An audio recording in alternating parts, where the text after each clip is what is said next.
Hello বন্ধুরা, সবাইকে জানাই শুভ সন্ধ্যা। আর আজকে সন্ধ্যাবেলার একটা আমার খুব পছন্দের একটা টিফিন খাচ্ছি। টিফিনটা হচ্ছে মুসলি। এই যে মুসলিটা কিন্তু খেতে বেশ খুব দারুণই লাগে। এটার মধ্যে অনেক ড্রাই ফ্রুটস থাকে, এটা দিয়ে দুধটা দিয়ে খেতে বেশ ভালোই লাগে, খুবই দারুণ লাগে আমার খেতে। তাই আমি দুধটা প্রথমে গরম করে নিয়েছি, ভালো করে ফুটিয়ে নিয়েছি দুধটা। এবার দুধটা রেখে দিয়ে আমি এখানে আবার একটা বাটি নিয়ে নিয়েছি, বাটির মধ্যে মুসলিটাকে ঢেলে নিচ্ছি। এটা যতটা আছে তার অর্ধেক নিয়েছি, সবটা নেব না কারণ অনেক আছে। আর এটা একটুখানি মানে মানে ভিজলে তো একটু বেশি হয়ে যায়, ওই জন্য একটু পাতলা পাতলা হলে সেটা বেশি খেতে আরও বেশি ভালো লাগে। তাই আমি অর্ধেকটা নিয়েছি। আর এখানে এই যে দুধটাও আমি দিয়ে দেবো, দুধটা গরম আছে। আর এই যে দুধের সরটা কি সুন্দর পড়েছে দুধের ওপরে, এটাও কিন্তু বেশ দারুণ লাগে খেতে। এটাকে আমি দিয়ে দিলাম। এবার তার মধ্যে গরম দুধটা আমি দিয়ে দিচ্ছি।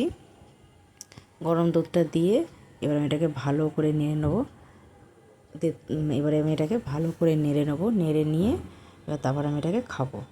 মানে ভালো করে নেড়েছি, কারণ মানে নেড়ে দিচ্ছি কেন, যাতে এটা ভালো করে টেনে যায়, বেশ সুন্দর এটা হয়ে যাবে। ব্যাস, এবার আমি নিয়ে চলে এসেছি খেতে। আর এটা খেতে খুব সুন্দর লাগে। এটা একটু উষ্ণ উষ্ণ গরম গরম খেতে হবে, তাহলে পরে আর বেশি ভালো লাগে যেন খেতে। এই যে দারুণ লাগছে খেতে। তা বন্ধুরা, আমার সন্ধ্যাবেলায় টিফিনটা কীরকম লাগলো আমাকে অবশ্যই কমেন্ট করে জানাবেন। আর আপনাদের কার কার মুসলি খেতে ভালো লাগে আমাকে অবশ্যই কমেন্ট করে জানাবেন আপনারা।